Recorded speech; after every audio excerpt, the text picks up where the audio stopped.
Assalamualaikum warahmatullahi wabarakatuh. Hai para sahabat, bagaimana kabar kalian? Semoga Allah selalu memberikan rahmat kepada kalian.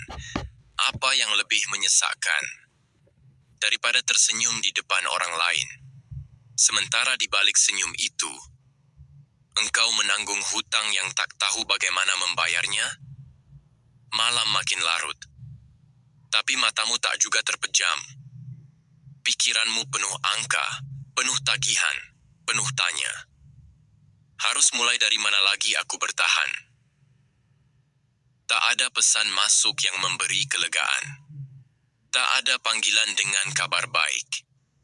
Yang datang, justru suara-suara batin yang menyesakkan, yang memojokkan, yang diam-diam mulai meruntuhkan iman. Tapi dengarlah ini. Engkau tidak sendiri. Engkau belum kalah. Karena ketika semua pintu terasa tertutup, masih ada satu yang tak pernah dikunci. Pintu langit. Pintu yang selalu terbuka.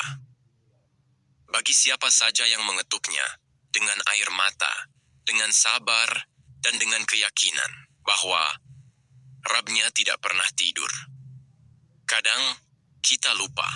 Hidup ini bukan sekadar tentang angka di rekening atau nama baik di hadapan manusia.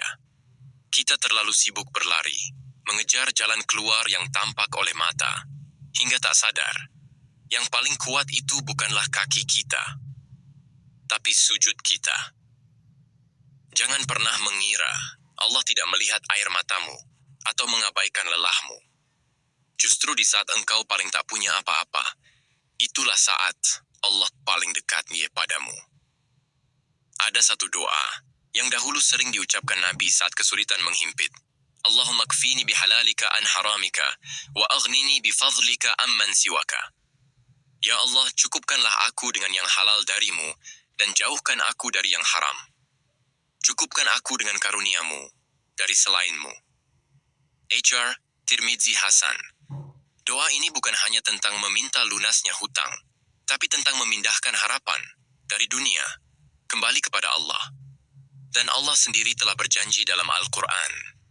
Barang siapa bertakwa kepada Allah, niscaya Dia akan memberinya jalan keluar dan rezeki dari arah yang tidak disangka-sangka. Qiyas At-Talaq 2-3. Ini bukan sekadar bacaan, tapi janji langit. Dan engkau yang hari ini menangis dalam diam, besok bisa tersenyum dalam takjub. Ketika rezeki itu datang dari arah yang bahkan tidak kau tulis di rencana hidupmu. Jadi, jangan buru-buru putus asa. Mungkin ketika engkau berpikir semuanya telah berakhir, justru di sanalah Allah sedang menulis awal yang baru untukmu. Jika engkau mengira bahwa solusi dari semua ini adalah uang, engkau akan selalu merasa kurang. Karena hutang yang paling berat bukanlah pada angka, tetapi pada jiwa yang lelah mengejar tanpa arah. Sebelum mengejar pemasukan, sebelum mencari pinjaman baru, berhentilah sejenak untuk mengembalikan hatimu padanya. Rezeki tak datang karena panik, tapi karena keyakinan. Dan Allah tak pernah mengecewakan hamba yang menggantungkan harapan sepenuhnya kepadanya. Langkah pertamamu adalah taubat. Bukan karena pasti salah, tapi karena di dalam taubat ada rahmat. Bangunlah di sepertiga malam, bukalah tanganmu, dan biarkan air matamu jatuh. Ya Allah, aku lelah berpura-pura kuat. Aku tersesat di jalanku sendiri. Aku malu, tapi aku tahu Engkau dekat. Maka jangan biarkan aku binasa dalam hutang ini. Jadikan aku hamba yang kembali, sebelum Engkau memanggilku pulang. Jangan remehkan satu sujud yang tulus. Itu bisa menjadi awal perubahan, yang bukan hanya menyentuh urusan dunia, tapi juga menyelamatkan akhiratmu. Apa yang engkau hadapi ini bisa jadi bukan hukuman, tapi undangan dari Allah agar engkau pulang lebih lembut, lebih khusyuk, lebih yakin. Setelah engkau berserah, maka kini engkau siap melangkah. Langkah kecil tapi berarti di sisi Allah. 1. Bayar walau sedikit. Jangan tunggu lunas untuk mulai membayar. Mulailah dengan 1.000, 2.000, asal niatmu benar.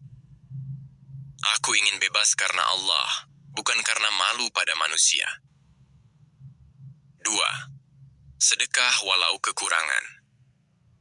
Ini mungkin terdengar tak masuk akal. Tapi justru disitulah keajaibannya. Rezeki tidak mengalir dari logika, tapi dari keyakinan.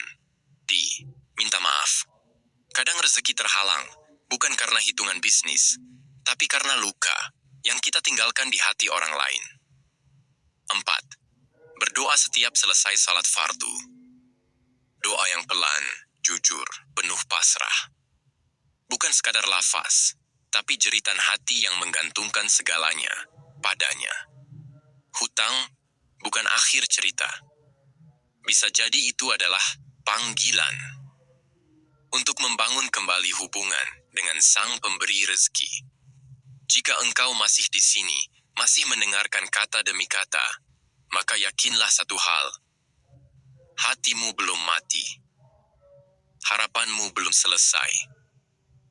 Angka hutang mungkin belum hilang, tapi kini engkau tak lagi memikulnya sendirian. Karena engkau telah mulai menengadah, telah mulai berbicara pada langit, dan meletakkan harapanmu, bukan lagi pada manusia, tapi pada Zat yang menciptakan rezeki itu sendiri. Malam memang kelam, tapi tidak selamanya gelap itu tanda murka. Kadang itu adalah cara Allah menenangkanmu sebelum fajar menyapa. Lihatlah, setelah hujan deras, tanah jadi subur. Setelah sakit, tubuh jadi lebih peka. Dan setelah terlilit, hati jadi lebih dekat. Itulah rahmat tersembunyi dalam musibah. Itulah cahaya yang pelan-pelan menuntun langkah dari balik gelapnya ujian. Mulailah hari ini. Bangkit perlahan, meski langkahmu masih gemetar, karena satu sujud, satu sedekah, satu niat untuk jujur, bisa membuka satu pintu langit. Dan dari sanalah, rezeki itu akan mengalir dari arah yang tak pernah kau duga.